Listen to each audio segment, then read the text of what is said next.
record our session today. So let me start that and let me officially pass it over to my colleague Leo to start us off this morning. Leo, hopefully you Any can first? see your screen So, and we're in good shape. yeah, Yes, Leo. thank you, Jen. Leo. Yes, So, hi, yeah, Fanny. I'm still trying to contact Richard. Okay, Yes, so hopefully he can be in soon. Can you sure. please, yeah, and for let's say 1 more minute? Yes, no problem at all. Yeah, I was as think the AMPS is also in the event, so I just wonder if maybe they have a tech, maybe if they have tech issue or something, we can wait for a few more minutes before we start. No problem at all. Okay, great. Thank you. And Shirley, thank you for introducing yourself in the chat box. It's a pleasure to meet you. And super glad that you are here as an educator to learn more. So thank you for introducing yourself. And I'm looking Tangerang, Indonesia. What a fun place to be. Excellent. Okay, Leo, we can start. Richard will be a bit late, so we can start first. Okay, and then I think maybe maybe we can start, and then there is a few. I think there's another. We can pause for the second when Richard come in, and then we can hand over to Richard for the second if he likes to mention and greet everybody. So then let's go ahead and kick off today's event. And so good morning, teachers and educators from MPS member schools and teachers from Indonesia.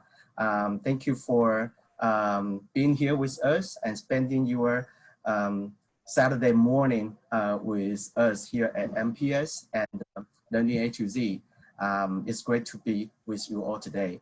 My name is Leo, and I am from, I am representing Learning A to Z as the Southeast Asia Regional Director.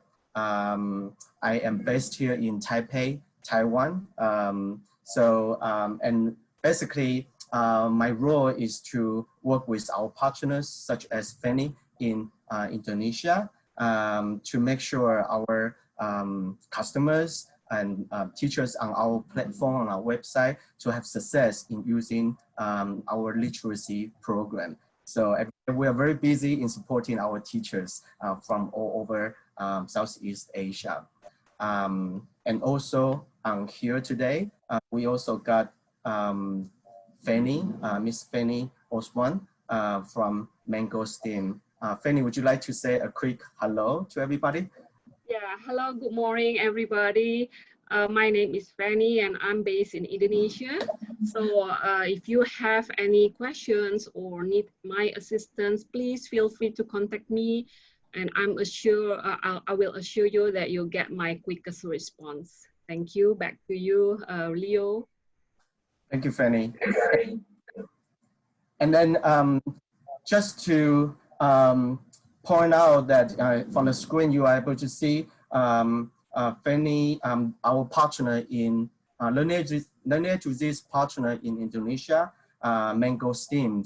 And then I just like to sort of explain or mention the word mangosteem. The second part of the word steam, there's a special meaning hidden in the company name where S stands for science, T stands for technology, E for English language, M for math, and S for social studies. And these are the areas that mangosteem is working very hard on in bringing content from these subjects for teachers in K to 6 in the education field.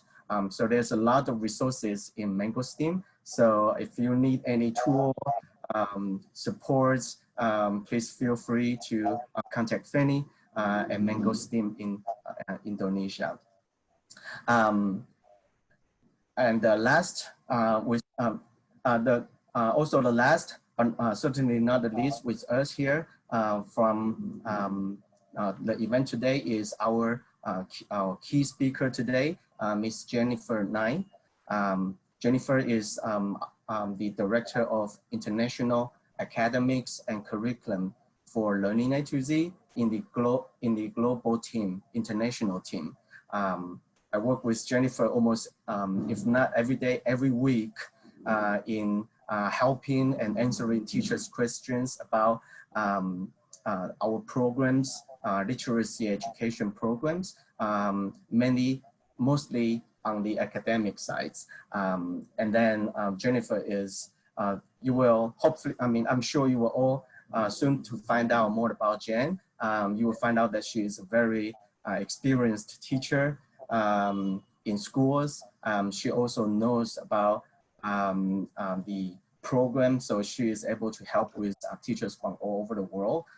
So she's very busy answering a lot of questions about and helping teachers in professional development, giving webinars and talks just like today, like events just like today. So I will not dive too deep into the introduction, and but I'll leave opportunity for you all to find out more about Jen in her presentation.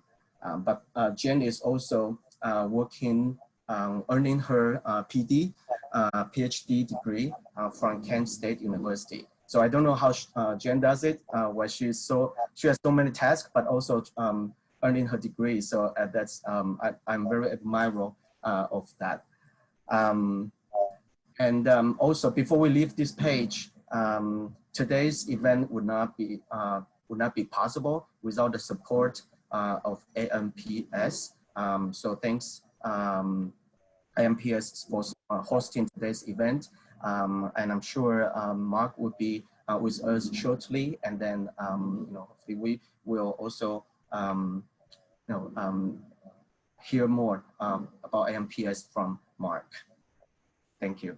And before we hand over the time to Jen this morning, I thought I would just have a quick, very fast introduction of who we are. I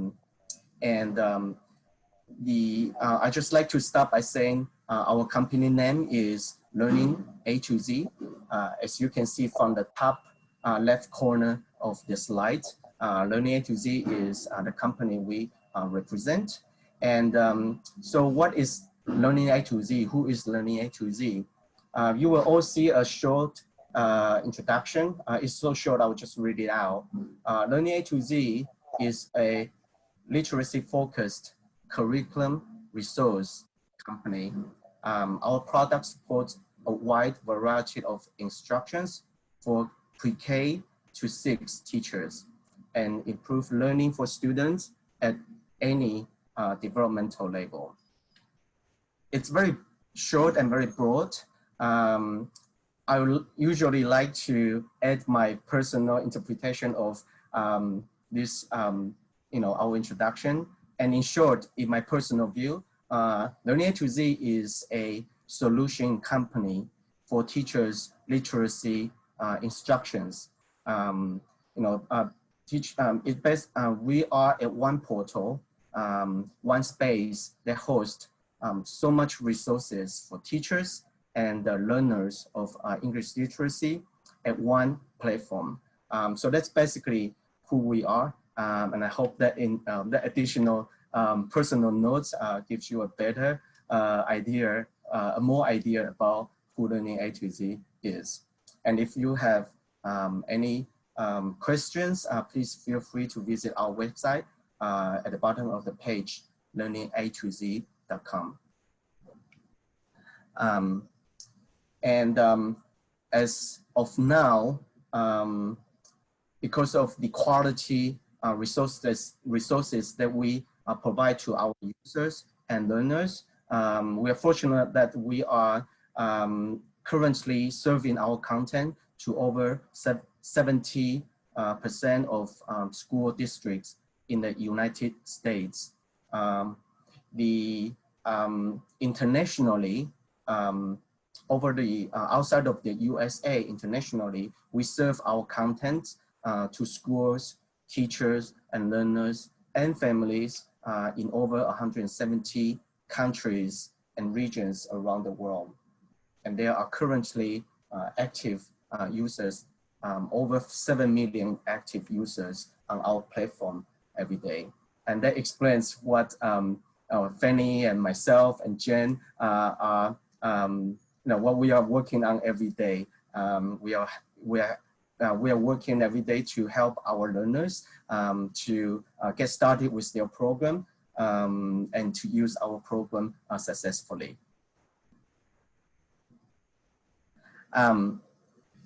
So we, in our platform, as my short introduction, our platform also serves to the major four parts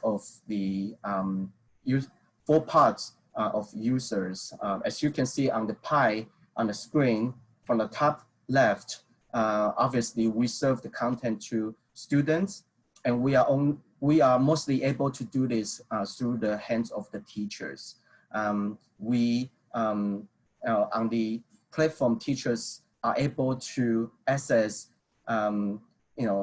so much reading resources, reading content, and providing the skills they need.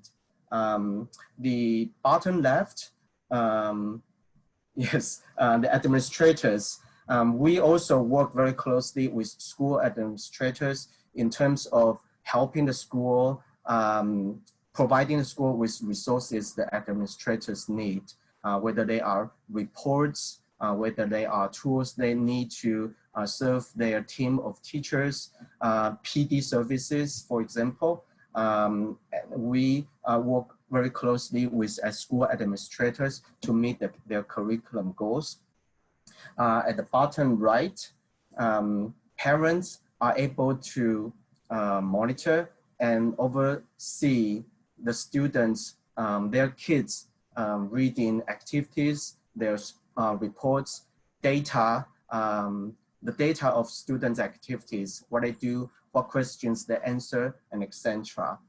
So we support our parents with with sufficient data so that they know what their students, what their kids, how their kids are doing on our platform.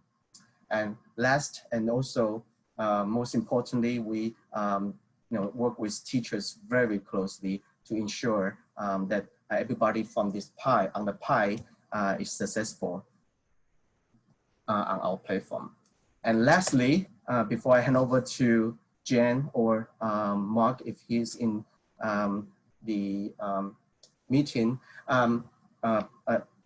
lastly, I'd just like to leave by saying that we are fortunate enough and lucky enough to be constantly the winner of many education technology awards. As you can see here, it's just some the awards that we receive, and every year we submit our programs. We have many programs on our platform, many solutions, and then we are just very blessed for a few EdTech awards. And if you are interested to find out more about, because the awards tells users a lot about what the program is all about. So if you are interested to find out more or learn more about us, please feel free to visit our website. There is a page, the company page, and under the company page, there is more information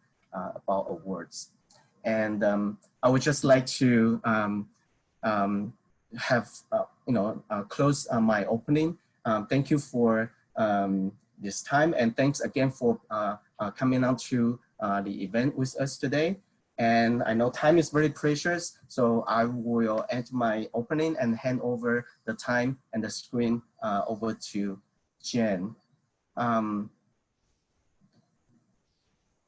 All right, fantastic. Thank you so much, Leo, for that. I appreciate it.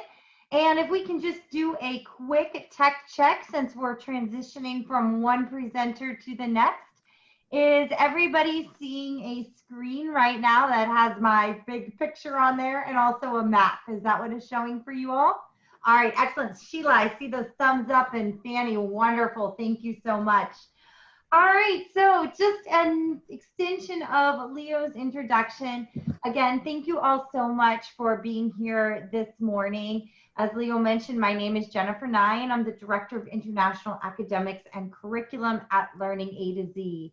And what that means is that during normal times, I get to travel all around the world working with educators just like yourselves to talk about literacy and language and using our resources in any classroom setting. But before that, I was sitting right where you all are sitting. I taught here in the States, first and second grade, and was also a literacy specialist, which means I built a lot of curriculum. I coached a lot of teachers, and I worked with a lot of students that were struggling. They weren't where they needed to be for the grade level that they were in. I used Learning A to Z's resources when I was in those positions, and I also use them as a parent. I have 3 children. I have a 16-year-old daughter, a 14-year-old son, and an 11-year-old daughter. So I have come to these presentations not only with my own experience as an educator and as a parent, but also with the wealth of knowledge and expertise that I've gotten from educators all around the world like yourselves. Now, I know it is morning where you all are, and hopefully you're enjoying your cup of coffee. I'm actually coming to you from Ohio, and it's a little after 10 p.m. right now, so I'm excited to finish up my Friday with you all as I transition into my weekend. All right, a few things to help our session go successfully. I really love engagement in a session, and I'm really hoping that we can use the Zoom tools in order to engage and really kind of keep us motivated throughout the rest of our session, especially on a Saturday morning. So we will keep our microphones muted during the session, but there will be a time at the end for question and answer if you would like to jump on your microphone and ask a question. Also, just a note that this session is being recorded and the recordings will be made available after our session today. One thing that I am hoping that we all can take advantage of throughout our session is the chat box. So let's take a moment. I want everybody to locate the Zoom meeting chat box, and I'd like you to open up your chat box, and I want you in that chat box to give me a smiley face because you are happy to be here on a Saturday morning. So find that smiling face and give, there it is, excellent. I see it coming through, wonderful. Janelle, excellent. Wonderful. All right. So everybody, keep that chat box handy because I'm going to ask you lots of questions and I'm going to be looking for lots of feedback throughout our session today. And hopefully we'll even have a little bit of fun. In addition to the chat box, you have your reaction buttons. Thumbs up, I believe, and also a clapping hands. I will ask you to also use those throughout our session today, just like Jennifer's doing right now. And that will also help us keep engaged. So thank you so much for that. All right, well, now that we're ready to get started, I also want to remind you to wait till the very end of our session, because at the end of the session, we have a special thing that we want to give you. And I also will push out some resources that can extend your learning for this session. So please do make sure that you stay logged in and receive those at the end of our session today. All right, so now we've got all of that stuff taken care of. What are we doing here today? What brought you to our session? Well, hopefully what brought you to our session is some of the things that you read in the description, but most importantly, hopefully it's these two questions that we're going to answer today. So one of our questions that we're going to answer today is, what is the science of reading? What is the science of reading? Then, once we establish what the science of reading is, I want us to be able to answer, how can we incorporate the science of reading into a distance learning setting? Now, a quick note about that question. We're talking a lot right now about distance learning, given the global pandemic we're all experiencing. However, the things that we talk about tonight, though I will talk about them in the context of a distance learning setting, please know that all of these ideas can also work in any other type of teaching setting.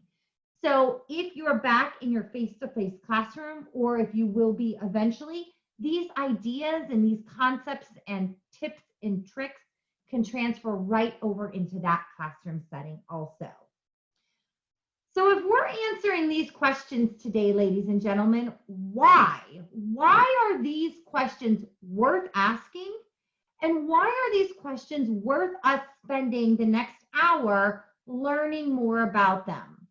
Let's take a quiz to find out.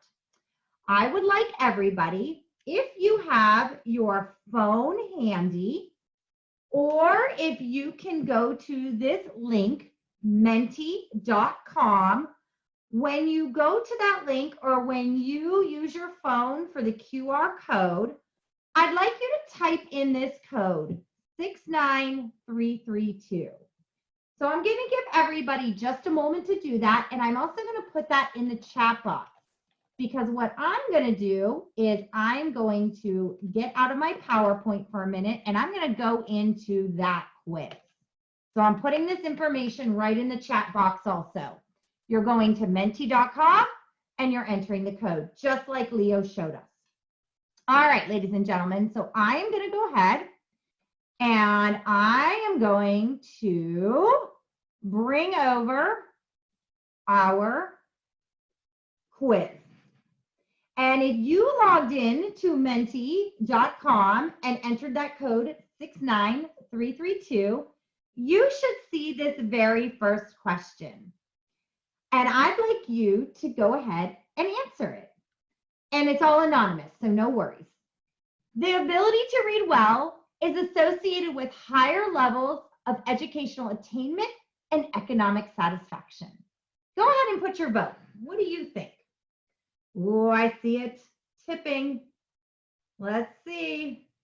Give you another 10 seconds. Ooh, it keeps going. It looks like false is, ooh, now it's 50-50. Changing a little bit. All right. Oh, 50-50, what a one to stand on, right? So remember, we're wanting to know, why are our questions today worth asking, and why are they important to answer? The ability to read well is associated with higher levels of educational attainment, meaning that if I'm a proficient reader, there's a better chance that I'm going to go further in my education. And also that when I leave my schooling, I have a better opportunity for economic satisfaction in job or career. The answer to that is actually true. Learning to read and reading well has a direct correlation to how well you do in school, how far you go in school, and then eventually as an adult, the economic satisfaction that you achieve, whether that is in job or career. All right, so that establishes a little bit as to, why is reading important? Let's ask another question. So you should stay right on your screen, and hopefully you now see your second question. And it says, true or false? Poor readers suffer academic difficulties across all subjects, meaning math, science, social studies, English. language, any of those subject areas. If you're a poor reader, is it true or false that you're going to suffer academic difficulties? So I'll give you about 5 more seconds for that one.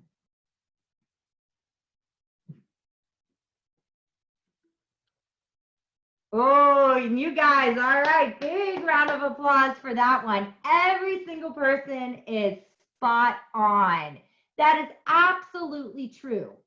So not only does proficient reading equate to better staying in school longer and more economic satisfaction, but even while you're in school, proficient reading has direct correlations to students' success across all content areas: mathematics, science, social studies, etc.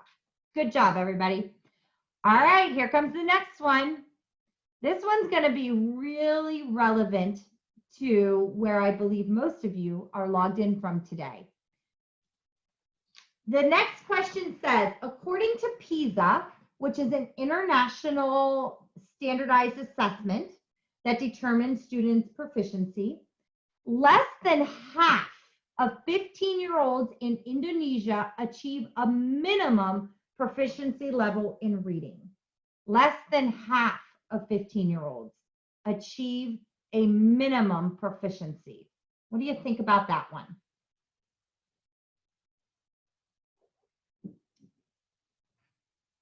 What do you think? Give you about 5 more seconds. This one's a little bit tricky. All right, so the majority is correct. Unfortunately, less than half of 15-year-olds in Indonesia achieve a minimum proficiency level in reading. Now, that is unfortunately not unique to Indonesia. Unfortunately, we have those types of statistics all around the world. But what those type of statistics tell us is that reading is a problem that our students have. And the fact that they have a problem with becoming proficient readers then has those effects on different subject matters, educational attainment, and also economic satisfaction. All right, we're almost there. Here's another interesting one. What do you think about this one? This is a really tricky one. All but blank % of students can learn to read. Is the answer 10 to 12%, 22 to 25%, or 2 to 5%? All but how much % of students can learn to read? I think you'll be surprised by this one. I sure was. All right. Oh, I'm seeing some back and forth here. Let's see. All right. Ooh, we're kind of spreading. I may have given you a little bit of clue. I think you'll be surprised by this one. All right. So ladies and gentlemen, surprisingly, the answer is actually 2 to 5%. So all kids in the entire world, it does not matter if your English is a second language. It does not matter if English is your native language. It does not matter if you're in Indonesia, if you're in the Middle East. It does not matter if you're in Europe. It does not matter where you are. We are all, as human beings, cognitively able to learn to read. There is only a very small portion of individuals that cannot learn for some sort of cognitive reason. So perhaps something like a cognitive deficit or a brain injury, something like that. So only 2 to 5% of individuals cannot learn to read. So what that tells us as educators is that even our students that are struggling the most, they can learn to read. All right, one more question, everybody. And it is my favorite question of all. Informed teachers are our best assurance against reading failure. I love this one. Informed teachers are our best assurance against reading failure. And absolutely, we are all spot on with this. It is each and every one of you that is the best assurance for all 98% of those kids in the world being able to proficiently achieve, or to be able to achieve proficient reading that increases their proficiency across all subject levels, have better chances of higher levels of education, and also economic satisfaction. So with that, let's go ahead. I'm going to get back into my PowerPoint, because what's also interesting is that even though, hold on one second, I'm sorry about that. Give me 1 second. All right, there we go. So even though teachers, you are the best assurance for students to learn to read, it's incredibly interesting that most of us have not been taught how to actually teach kids how to read. Now, you might be thinking to yourself, wait a minute, of course I learned how to teach reading. Take this quote, take this research from just last year. Recent surveys have revealed that scientifically grounded concepts about learning to read and information about language structure are not taught in a majority of teacher preparation institutions. And that is not just a US statistic. That is across our globe. So while we all may have been taught how to teach our students to read, most of us were not taught how to teach students to read based in scientifically grounded concepts. Let me tell you a quick story. This is actually a picture of my very first school that I taught second grade in. I left university and I had a phenomenal experience earning my bachelor's in education. At that time, it was elementary education. And I felt incredibly grateful and incredibly prepared as a 22-year-old to go into my first classroom and teach my second graders how to become proficient readers. I'm in front of 25 second graders and I stumbled. I failed. As much as I thought I knew about how to teach reading, my students weren't achieving the success that I knew they could and that they needed. It actually took me quite a few years and more schooling, more support, more professional development, more investigation to realize that as good as of an education I had in my teacher preparation, it didn't give me the grounded concepts to actually impact my students' reading proficiency in the way that I could have. And that, my friends, is where the science of reading comes in, and why understanding what the science of reading is important. Now, as we investigate that question a little bit more, since we've established the importance, I want us all to also recognize that you all are working in perhaps an EFL environment where English is a foreign language. So you're not only tasked with teaching your students the language structures, but you're also teaching them to read both in their native language and in English. However, the concepts that we're going to talk about today function across almost all written language structures, okay? Because it's grounded in science, which we'll find out in just a minute. All right, everybody. So what is the science of reading? Well, in order for us to understand the science of reading, we have to go all the way back to birth. From infancy, we begin communicating with coos and babbles and cries, and eventually those turn into smiles and more types of sounds. And then, of course, from that entry point with exposure and typical development, language acquisition continues to occur. So in the chat box or a thumbs up, I want you to think about a young child that you've experienced. Maybe it's your own child, grandchild, a family member, or a child that you've worked with. And I want you to think back to when they were in infancy and when they gradually learned to talk. Give me a thumbs up or a smiley face in the chat box if you believe that happened pretty naturally. In other words, as an adult, you do not have to sit there and show that child flashcards or give them direct instruction on how to begin speaking in whatever language it is.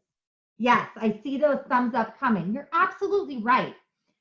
From birth onwards, language acquisition with regular exposure is pretty natural. Science has taught us that we as human beings are wired, our brains are wired to acquire language naturally. We don't need a lot of direct instruction. We don't need years of teaching. We need exposure and we need to practice with it. And it occurs naturally, okay? However, look at this little kid right here, age 3 to 5 approximately. We know that that kid probably is talking a lot at this point. I remember when my kids were this age, and sometimes I wondered if they were ever going to just stop talking for a minute, right? They just talk constantly. However, after this time, as language continues to grow, a lot of times these kids now enter school, and learning to read becomes important. However, the transition from that natural acquisition of speech all the way to print does not happen naturally. In other words, we don't go from learning to speak naturally to being able to read this or this or this. However, thanks to the science of reading, we have lots and lots of research now that tells us how a student does transition from speech to text and able to read those increasingly complex texts and make meaning from them. And what the science of reading tells us, ladies and gentlemen, can actually be summed up with a math equation. All right. Now, give me a round of applause if you are a math person, if you like math a lot. I'm not seeing a lot of those round of applause. I see Leo's definitely clapping. He likes math. He likes doing equations. All right. So I have to admit, everybody, I am not a math person at all. I am definitely much more interested in reading and writing and whatnot. But fortunately, the science of reading, the math equation that explains how we learn to read, is very simple. Even I can do it, thank goodness, and I'm not a math person. So what the science of reading has taught us is something we like to call the simple view of reading. This is what students need direct instruction in and practice with in order to be able to comprehend text. And it simply is word recognition multiplied by language comprehension equals reading comprehension. This times this equals 1. Okay? Now, let's say, for example, I take away language comprehension. Let's say that I'm a kid or an adult that is really good at reading words, but I don't have a lot of understanding of the English language. What do you think my comprehension is going to be? Go ahead in the chat box and tell me, what do you think that answer is going to be? If I have word recognition, 1 times 0, because my language comprehension is not good, what do you think my reading comprehension is going to be? What do you think? Ah, Vilma. All right. Yes, Leo, a big 0. Good. You're absolutely right. Nice, simple view of reading. The science of reading gives us the equation that if I have word recognition, but I don't have a grasp on language comprehension, I am not going to be able to comprehend anything that I read. 1 times 0 is 0. Now, let me ask you again, get that chat box ready, everybody. Let's say this time I take away word recognition. So maybe I have a pretty good grasp on language and I can speak and I can listen, but let's say that I can't decode words. What is my reading comprehension going to be this time? Put it in the chat box for me. What do you think? If I don't have word recognition, but I have language comprehension, what is my reading comprehension going to be? 0 multiplied by 1 equals, what do you think? There it is again. Absolutely. Shirley says 0. Absolutely. Jennifer says 0. You guys got it? That's why I love this simple view of reading. Same concept. You cannot learn to read and comprehend text if you don't have strong word recognition skills and strong language comprehension. Missing either one of these parts of the equation is going to give you a 0 in reading comprehension. So the simple view of reading through the science of reading tells us that as a teacher, I need to focus on both elements of word recognition and elements of language comprehension. Now, what are those elements of those two areas? For word recognition, there are elements of phonological awareness, decoding, which is also phonics, and sight word recognition. Now, there might be some other kind of sub-elements or smaller elements to word recognition, but tonight we're going to focus on these main ones.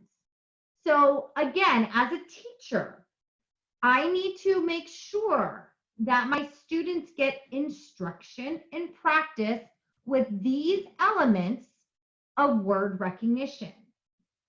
By building these skills, this word recognition gets a 1 in the equation.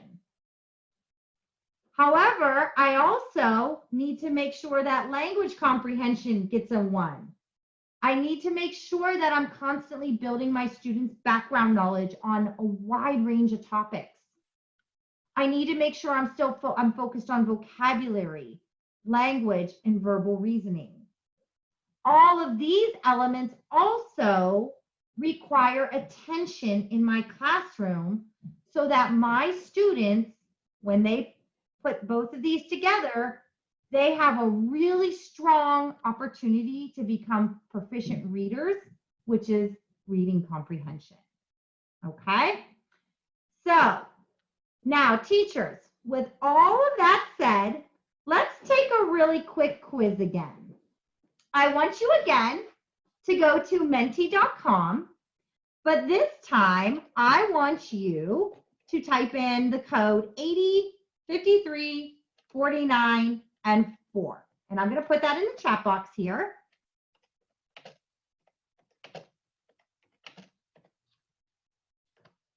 All right, and like any good teacher, I'm going to give you a little quiz here. So I am going to bring Menti back up. Give me 1 second here. Where did it go? It disappeared on me for a minute. There it is. All right, so it should be coming up in just a second.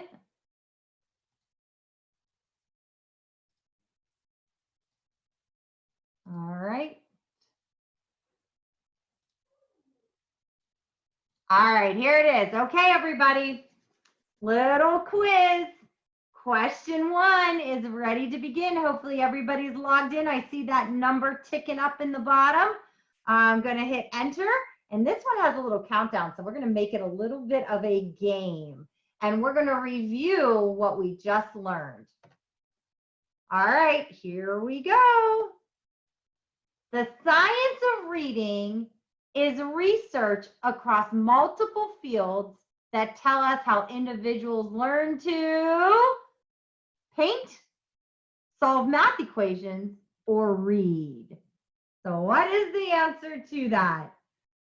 All right, let's see. All right, that was an easy one. Good job. I'm so glad nobody got that one wrong. Good job, guys. That was an easy one. I promise you it's Saturday morning. I won't make anything too hard. And it's late here, so my brain's not going that fast. All right, here we go. Ready for the next one? All right. Oh, I should see. There's a little bit of a leaderboard there so we can see everybody who's winning. Ah, Amira, you actually got that in super fast. So you're actually in the lead for getting that in fast. Nice job, Amira. All right, here goes the next one, everybody. I'm going to present my screen. And in just a moment, the countdown is going to begin. So get your fingers going fast. Here it comes. Let's see. Language and learning to read both occur naturally. True or false? Ooh, a little trickier. Language and learning to read both occur naturally. Let's see. Time's up. Ooh, that was a little bit tricky. The answer to that one was actually false. Remember, language occurs naturally, but reading does not. Reading takes direct instruction and practice in both decoding or word recognition and language acquisition. Good job. So let's see now who's in the lead.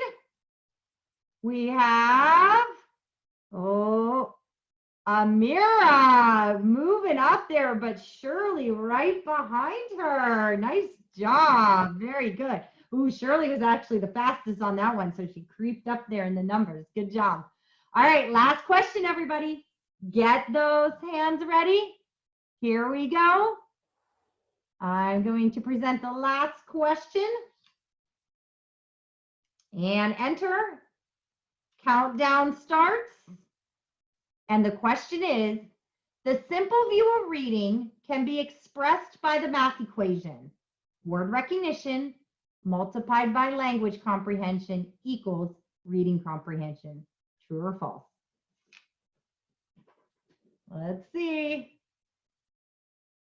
And the answer is, all right, you guys are good. That's a perfect takeaway, 100%. Nice job.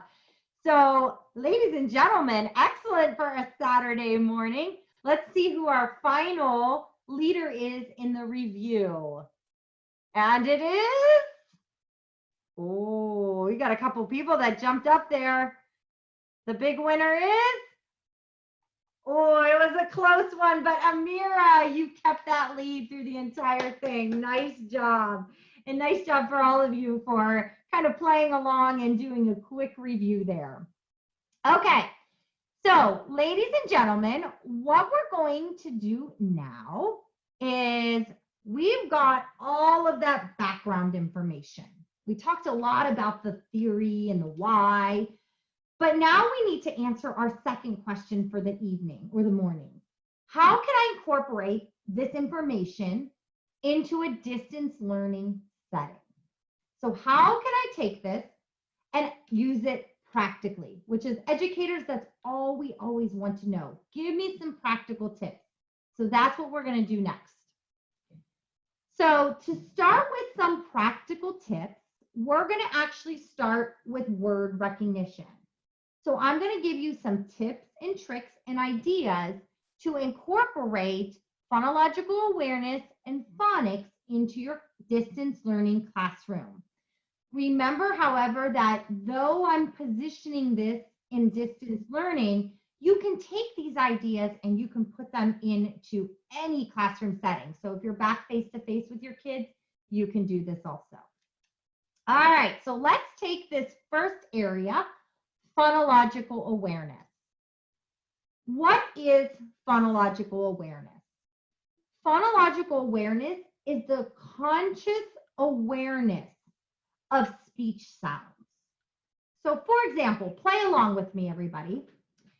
If I say the word dog, what sound do you hear at the beginning of dog? Say it out loud for me. Duh.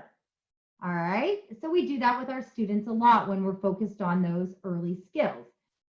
Phonological awareness is the awareness of the sound.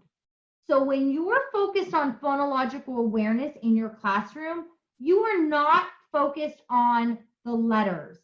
You are only focused on the sound. You're also focused on like the rhythm and the rhyme of language. So for example, phonological awareness would also say, all right, everybody, if dog begins with D, let's find a word that rhymes with dog. What's a word that rhymes with dog? Can anybody in the chat box tell me? It is dog. What's a word? Frog. There you go, or fog, exactly. Now, phonological awareness, remember, would not be putting the letters with the sounds. It would just be the oral and the listening. So if you are in a distance learning setting, this is where you would want students to be on a microphone. We wouldn't yet want them to be putting those letters and sounds together because we're only associating the hearing and the speaking of them. Now, phonological awareness is so important, ladies and gentlemen, that the science of reading, so all of the research behind learning to read, tells us that we should focus on it for 5 to 10 minutes per day. If your students need work in that area, once they have a strong basis of their phonological awareness, that work can kind of fall off of your instructional time. But in the beginning, if your students need to develop those skills, it's recommended that you build that into your classroom 5 to 10 minutes a day. Research also tells us that phonological awareness activities should be multisensory. We should give opportunities for students to see how the mouth moves when they're making those sounds. We should give students opportunities to make different movements.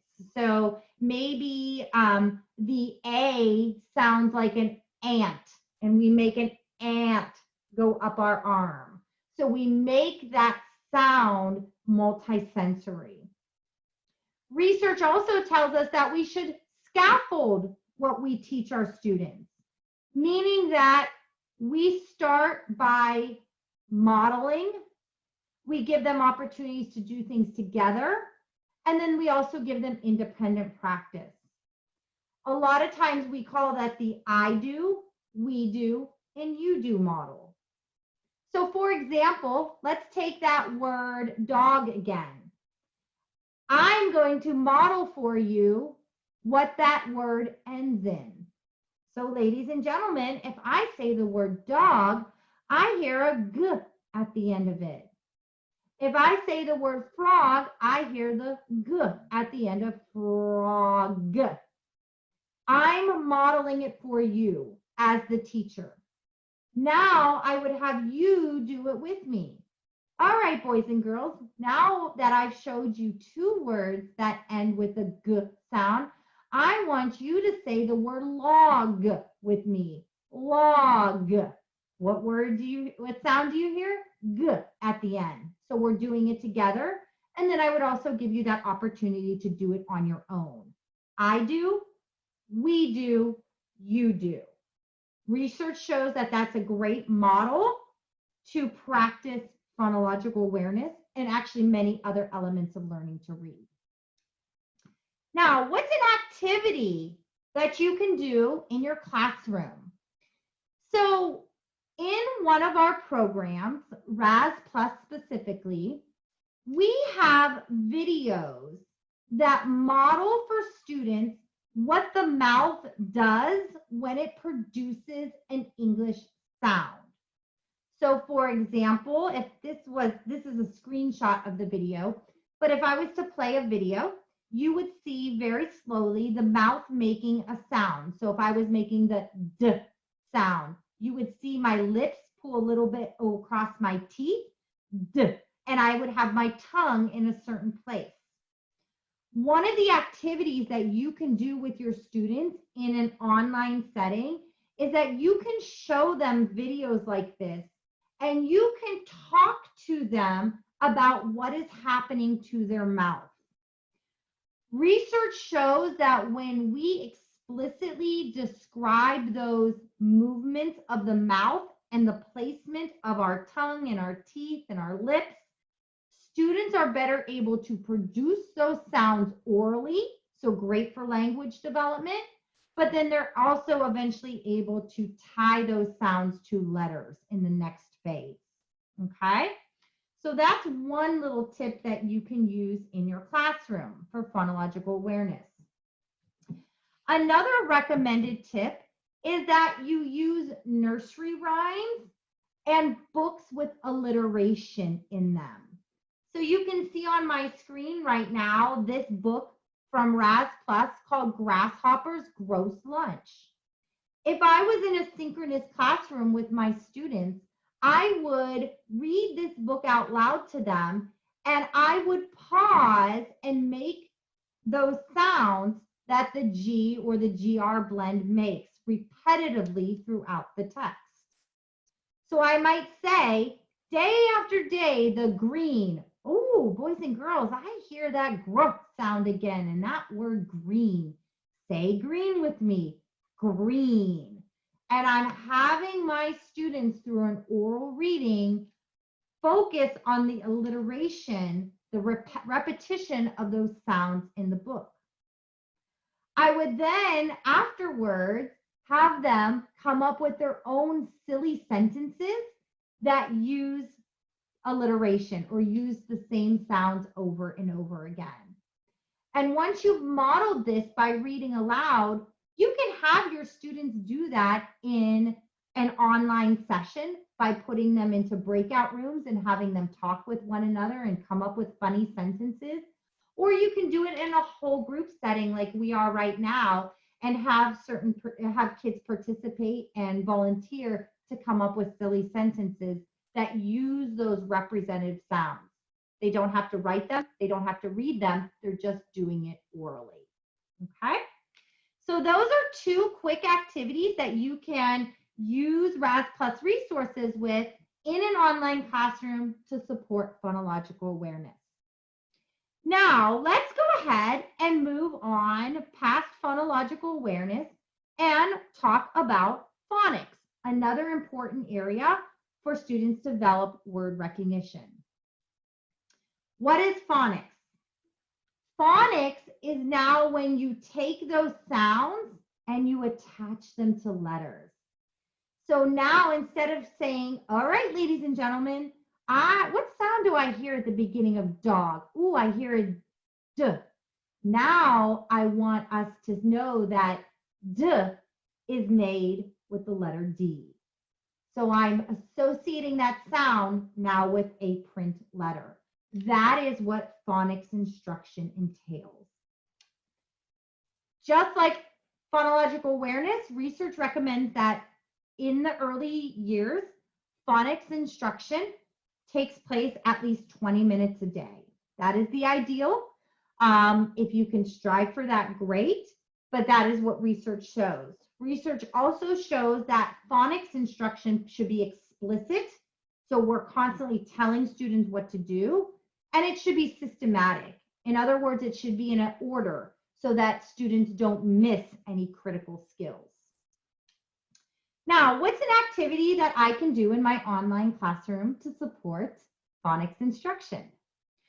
Well, if I was in the classroom, one of the activities that I would do is I would first read aloud alphabet books or have my students engage with an alphabet book so that they can start to see the images, associate those sounds with then the letters. Then I would do a fun activity called a word sort. And I'm going to model for what a word sort is. To do so, I'm going to get out of my PowerPoint and I'm actually going to go into our Raz Plus program. And Leo, would you mind just giving me a thumbs up if you're seeing this okay? You should see my Raz Plus homepage now. Yep. Okay, fabulous. Thank you so much. All right, ladies and gentlemen, word sorts are one of my most favorite resources to use in any classroom setting because word sorts can be done as a whole group. Students can do these together, or they can even do it independently. But what it makes students do in this example is it makes them sort words according to sounds. Now, word sorts, for those of you that work with older students in this session, word sorts don't have to be associated with just sounds. They can be associated with much higher level concepts, or you can even do sorts that are topic-based or grammar-based. And RAS Plus has tons of different sorts. This is just one example associated with phonics. So what would I do in an online classroom? Well, first of all, I would go to this resource and I would project it, just like I'm doing right now for you all. And I would say, okay, boys and girls, oops, you know what? I'm sorry, everybody. I grabbed the wrong one. Let me grab a different one here to go with our B and D that I was talking about. There we go. Okay. So what I would do is I'd say, all right, boys and girls, we've been really talking about the sound D, or I'm sorry, the sound D, and that it is with the letter D. We've also been talking about the letter B that makes the B sound. Now, I want to see if we can find some words that begin with D and some words that begin with B. All the words that begin with D, I'm going to highlight yellow, and all the words that begin with B, I'm going to highlight pink. So I want everybody to get their chat box for me, and I'm going to say a word. And in the chat box, I want you to listen and tell me if you think that word begins with a B or a D sound. Here we go. Get that chat box ready. All right. The word is dump. Dump. Boys and girls, do you think that begins with a B or D? Can you write the letter in the chat box for me? Dump. Does it begin with a D or a B? Oh my goodness, I have the most smartest students in the whole world. Iris is telling me it's a D, and Emmy's telling me it's a D. Oh, you're absolutely right. So what I would do then, ladies and gentlemen, is I would take my highlighter tool that is built right into RAS Plus since this is digital, and I would take that yellow highlighter, and either I would highlight for my students that that word dump does begin with a D, or I might share my screen and have my student do that for the class. Let's try one more. All right, boys and girls, I'm going to say another word, and I want you to write in the chat box what letter you think it begins with. This is the word bark. My dog likes to bark. What does bark begin with? Bark. What letter do you hear? Ah, Shirley, Iris, Jennifer, Emmy, Sylvia. Oh, Sylvia, that's such a good guess. But not quite. That's awesome. Thank you, Sylvia. You almost caught me there. Awesome. Amira, yes. All right. Excellent. Boys and girls, you are so smart, and you're absolutely right. Bark begins with a B sound, so I'm going to paint that pink. So you get the idea, ladies and gentlemen. I have this one simple resource. It is designed to use in a face-to-face classroom if I want to print it or give it to my students face-to-face.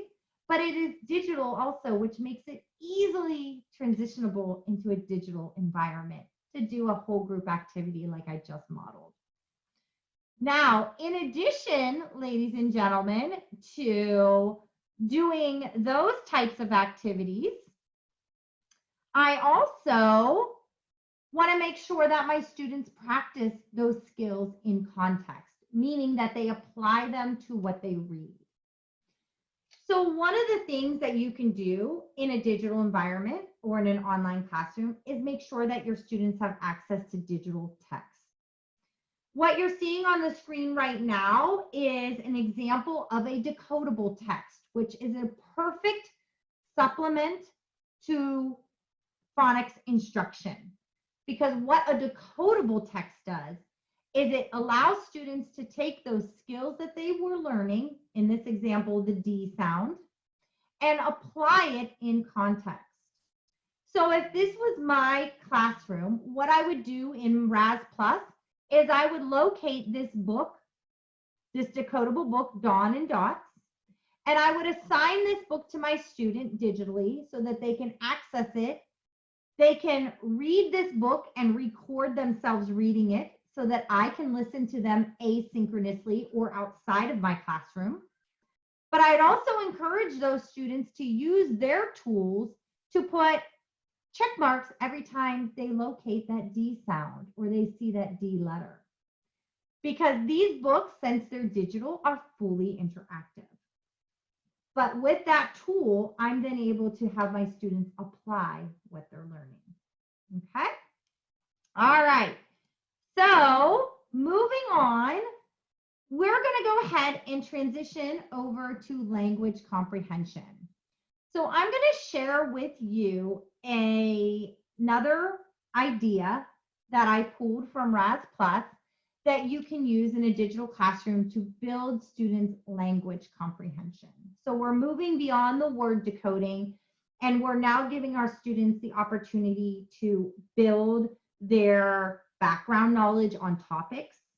We're giving them exposure to speaking and listening for language acquisition. We're also building vocabulary. One of my favorite resources to use in any classroom setting that encourages that language acquisition our students need to eventually become proficient readers is something called Reader's Theater. Give me a thumbs up if you have ever used a Reader's Theater activity in your classroom. Or, okay, awesome. I see, wonderful. I see some thumbs up. Great. So this is something you guys have all used. If you've used it before, feel free in the chat box to kind of put some of your experience with it. I love to learn some of the unique ways that you might be using it because I think it has so much flexibility and also so many benefits. So for those of you that are new to Reader's Theater, what is it? Reader's Theater essentially is a play. So it is a text that each person has a different part, okay? Now, what I love about this example is that this Reader's Theater script is differentiated. So each of these characters or each of these parts in the Reader's Theater script are differentiated for different students' needs. So if I have a class online with me, I can give certain students certain parts based on how they're differentiated within the script. Now, what I would do with this is I would first walk through this script myself. I would read it aloud to the students. Then when I break my students up into their parts, if I have access to breakout rooms in an online classroom, I would give them access to the script and allow them to practice repeatedly. Rereading over and over again builds that language acquisition, okay? By giving them that opportunity to practice over and over with their peers, they can then, in an online setting, we can go through this Reader's Theater script just like we would be doing face-to-face in a play. And all we simply need is a screen to project it like I'm doing right now and access to a microphone, because students can then move back and forth between their parts. So for example, if I was the narrator and Leo was Mrs. Cook and Fanny was student one, we would be able to see this and walk through it together, but each jump on our microphones in order to complete the entirety of that script.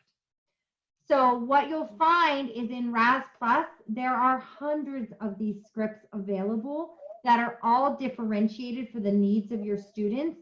And they're also tied into a leveled reader, which allows you to target that vocabulary and build that background knowledge, which are all important parts of language acquisition. Okay. So, ladies and gentlemen, I am looking at the time and I see we're almost at our ending point. So I want to circle this back around for you all. We aimed to answer two questions today. What is the science of reading? And also, what are some ways that I can incorporate the science of reading into an online classroom? We learned that the science of reading is all the research that has taught us how students learn to read. It can be simplified into that math equation that tells us word decoding and language comprehension equal reading comprehension. You can't have one without the other.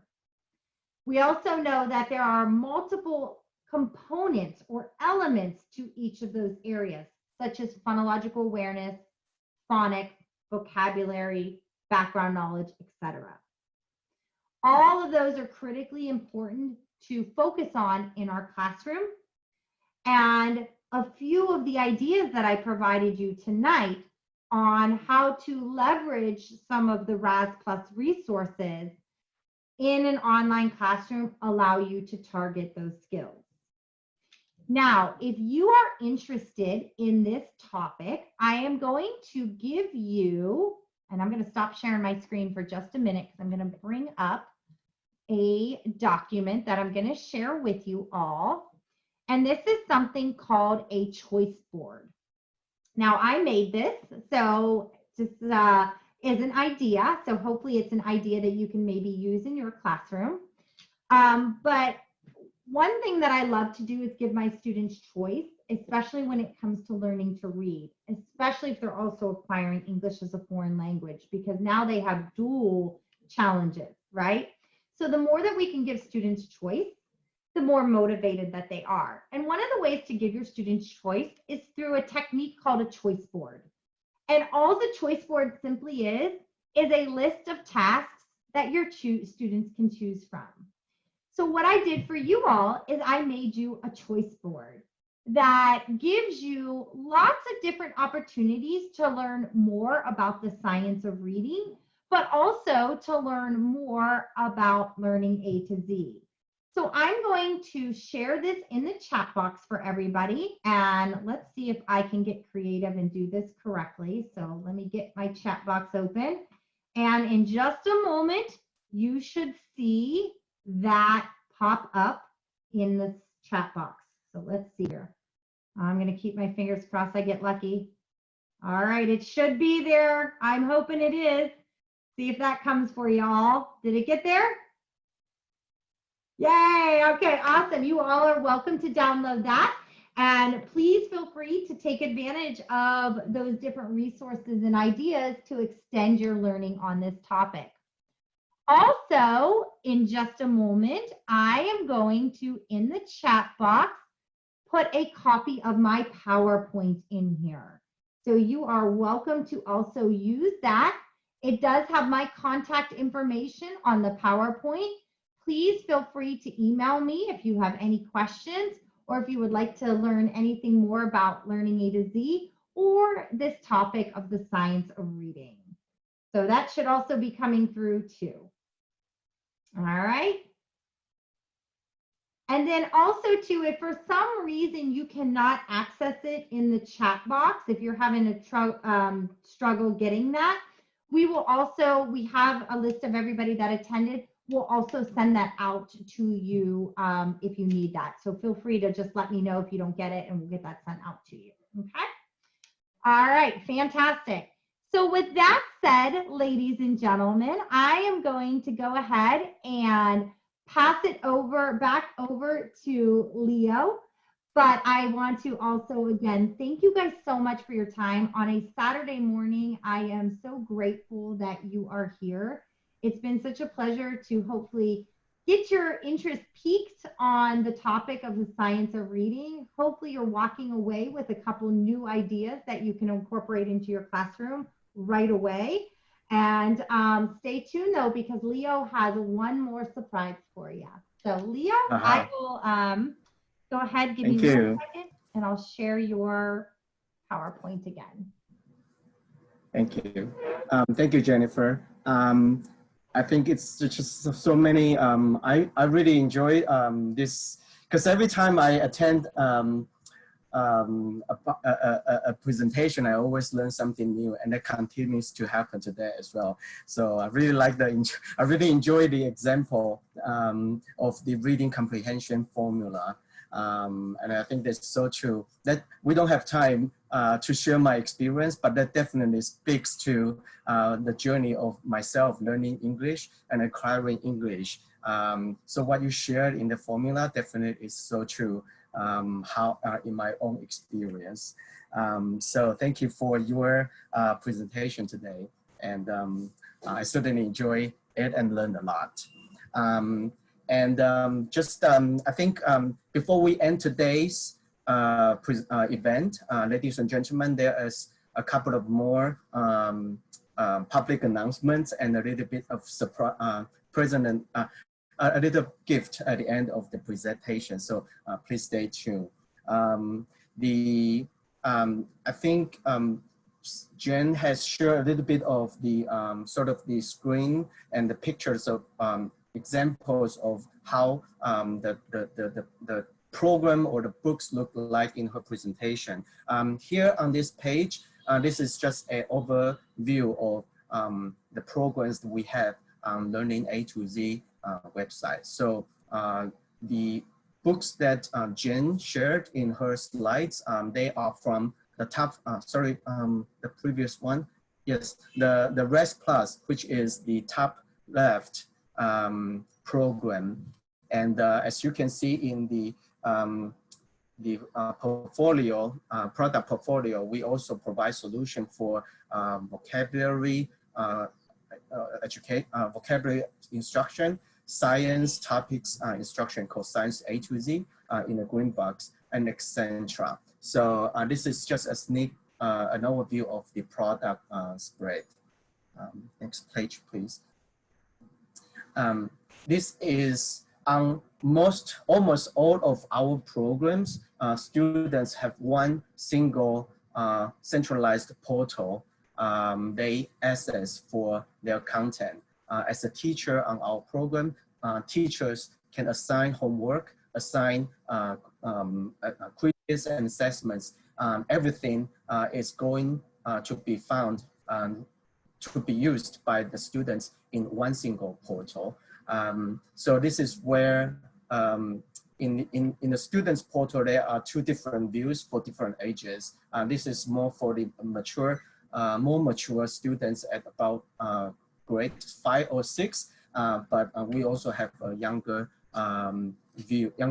learners view for their portal. This is a very easy to use for students. This also, everything the students does in the portal, the books they read, the quizzes they do, teachers are able to see the reports in the teachers management hub, as you see on the screen on the top, on the bottom right of the screen. And so the reports, the students' activities, students' reading data is also available for parents. The platforms on Learning A to Z programs,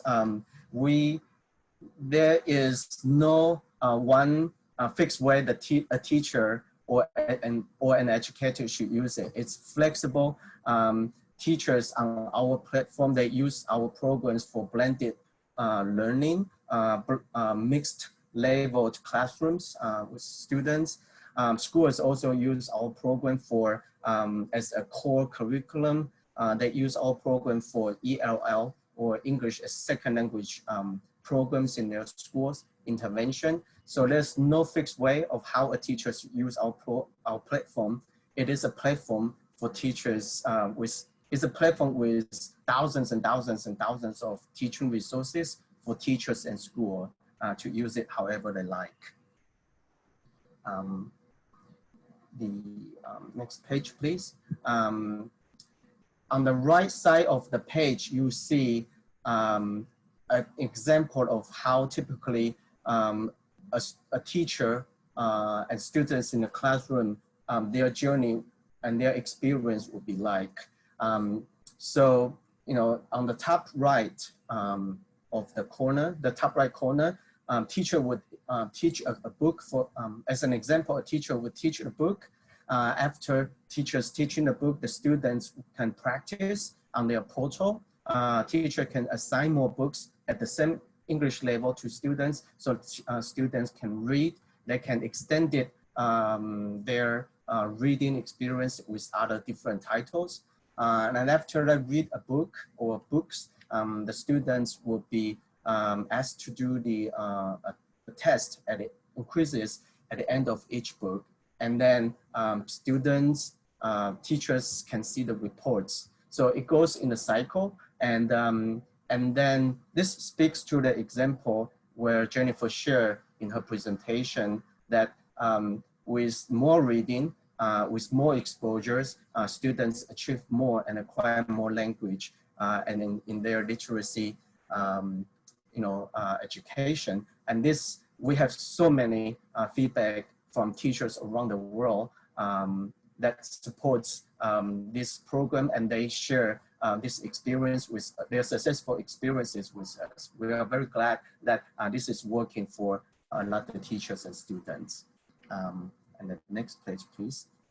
This is another example of how our program supports many different way of using and teaching literacy for a student. Our program really generally supports in the reading instruction and writing instructions. Yeah, there's a lot of activities and that as Jen shared in her presentation as well. So in reading, you can teach guided reading, share reading, or as Jennifer shared, the reading theater, for example, many different ways of resources to support you in how you like to teach in your class. And the next page, please.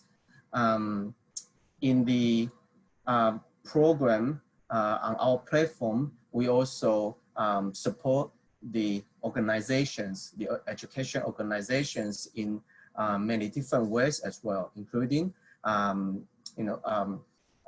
easily share the easily organization to easily organize your resources. And you, as you can see, there are folders of on the platform. There are folders you can create. You can put a lot of teaching resources and share it with your peer in your school, your peer teachers in your school, and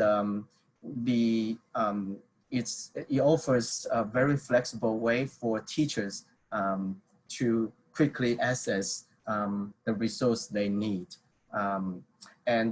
Of course, we are not diving into too deep, but there is reports that you as a teacher can run for the students, as a school you can run for your organization. Each class, their data, each class's data. And if you, for example, if you are a chain school, you are able to run the organization-wide report. So you are able to see and run reports for different campuses for your organization. So it offers a very flexible and powerful tool for you as an organization. So last is the, yeah, this is where I think I think we should just go to the next page. I was going to, yeah, so this is today's presentation, and I just think this is such a great opportunity to spend this Saturday morning with you all on the Saturday morning. So I really appreciate your time to spend with us here. So thank you for your participation today. And before we end, because this is a PDF slide, so I'm not able to make it a bit more mysterious, but here it is. We would like to offer a free access for the participants for today's event to access our REST Plus program on our platform. My apologies, this slide should be updated. As I discussed with Fanny yesterday, we're doing some changes. Basically, everybody is welcome to contact Fanny if you are interested to obtain your access for 3 months on REST Plus. If you are interested, please feel free to email Fanny. This is her email address. And please do so by October 15th because we will start your trial. We will start your account on October 18th.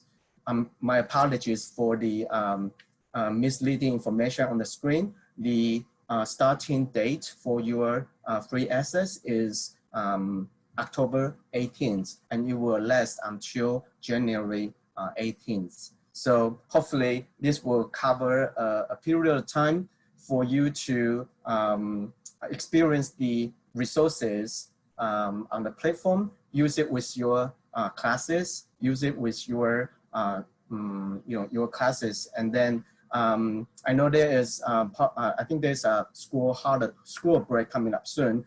Please do take advantage of this access and support your students when they are at home over the school breaks in Indonesia. So please email Fanny by October 15th if you're interested to obtain your free access. And then last, if you have any question at all for Learning A to Z, whether it is anything related with the platform, how to use it, any question about the function, anything that you would need in terms of the product introduction and etc. Anything at all, please feel free to email me. And this is my email, leo.leo@learningatz.com. So here we would like to end Learning A to Z's presentation. And thank you again for spending your Saturday morning with us, Fanny, Jennifer, and myself. So thank you. Before we close the webinar, before we close Zoom, I think our host today, AMPS, would like to share some more information. Fanny, I believe Rini from AMPS is in the room. Yes, Rini, hello everybody. hi, Rini. Hi. I'll hand it over to Rini for some announcements and some words.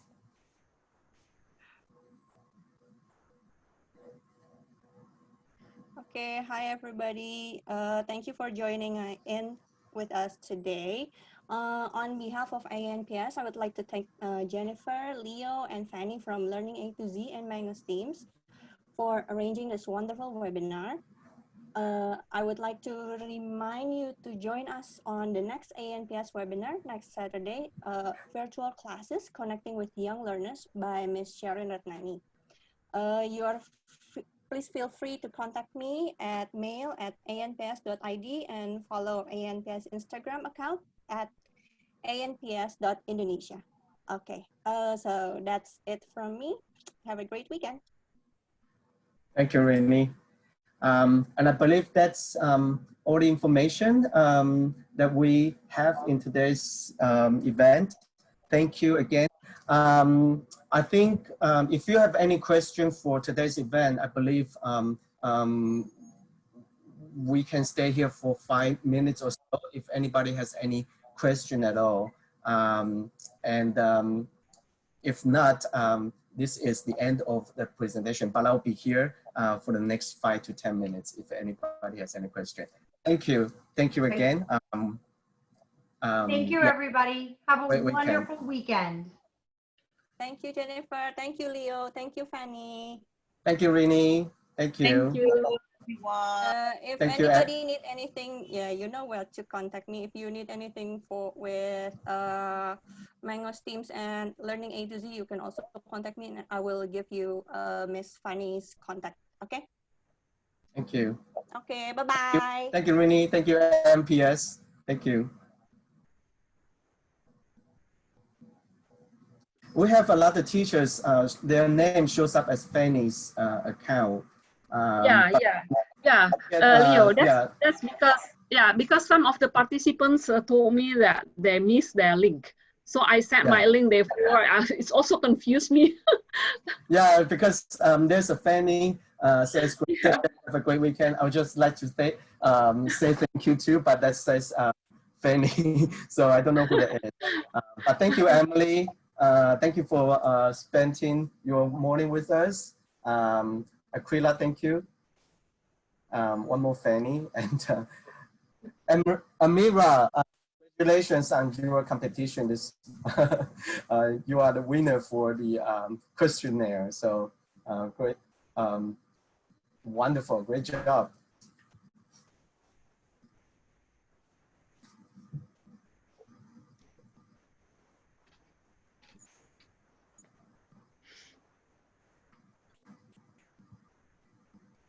Thank you, Maria.